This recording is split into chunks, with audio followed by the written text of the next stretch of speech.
Ay,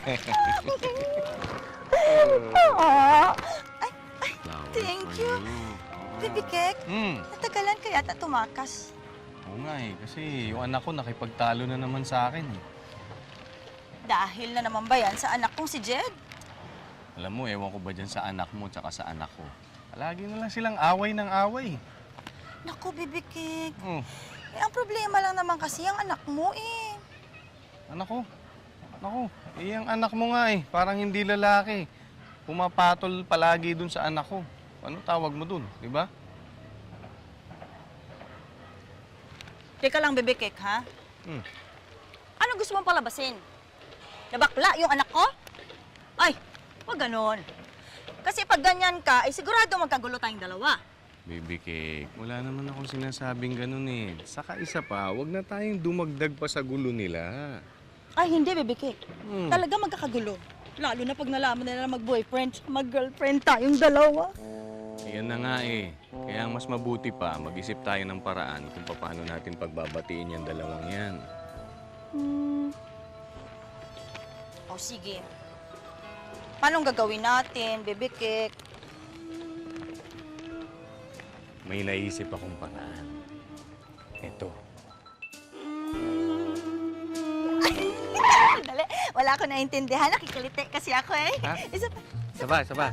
Ito. Ganito gagawin natin. Isha. Pwede, di ba? Pwede, di ba? Ulit pa uli. Maganda, di ba? Maganda, di ba? Friend, ang tagal-tagal na niyang away niyo. Kailan ba kayo magre-rest in peace? Ano ba to? Eh kung mauna ka na kaya, pinatay mo pa ako hanggang sa magkaapo ako. Never kami magkakabati ng lalaking yan. Kasusuklaman ko yan. Alam mo, feeling ko may gusto ka lang kay JD, kaya ka nagkakaganyan, di ba? Ay, grabe sila. Wala akong gusto sa kanya. Kaya pwede ba, shut up na lang kayo. Never ako magkakagusto sa isang bulol na mahilig sa puto-bumbong. And speaking of puto bumbong, ayun na si Jade, oh. Never akong magkakagusto sa isang bulol na mahilig sa puto-bumbong.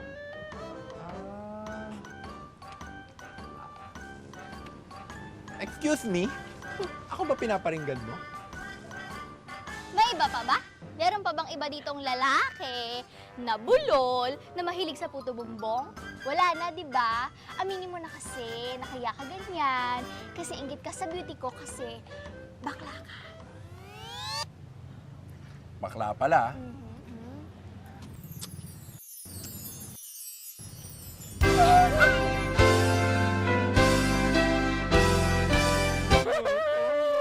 Kinahasa niyo po! Ginasa ka? Rape niyo po! Ni-rape? Rape? Ang OA na mga tinutumbong mo ah. Ah, sandali lang, Rona, ha? Dahan-dahan ka naman magsalita, Day. Kasi medyo delikado na yung mga sinusumbong mo, Day. Kasi talaga naman po! Kasi po hinalikan niyo po ako ng... Aba, Wala po akong kalaban-laban! tingnan mo nga naman yan, Mary. Kaya naman pala eh. Hinalikan pala ng anak mo yung anak ko nang walang kalaban-laban eh. Baka masama ugali niya. Sandali lang naman. Bakit hindi natin tanungin muna yung anak ko kung bakit niya hinalikan yung anak mo? Oh, oo nga. Sige nga. Aber, bakit? Sabi niya, bakla ako. Ha? Sabi niya. Finally ka na po! Ay, oo nga. Teka muna, Mary, inagrabyado na anak mo yung anak ko eh.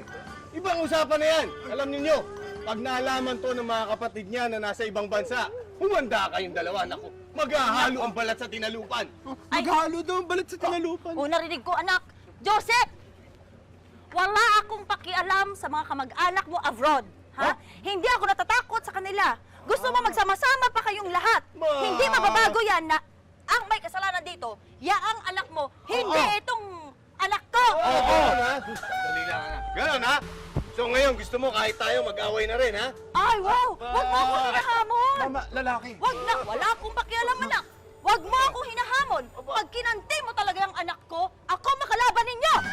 At dali lang!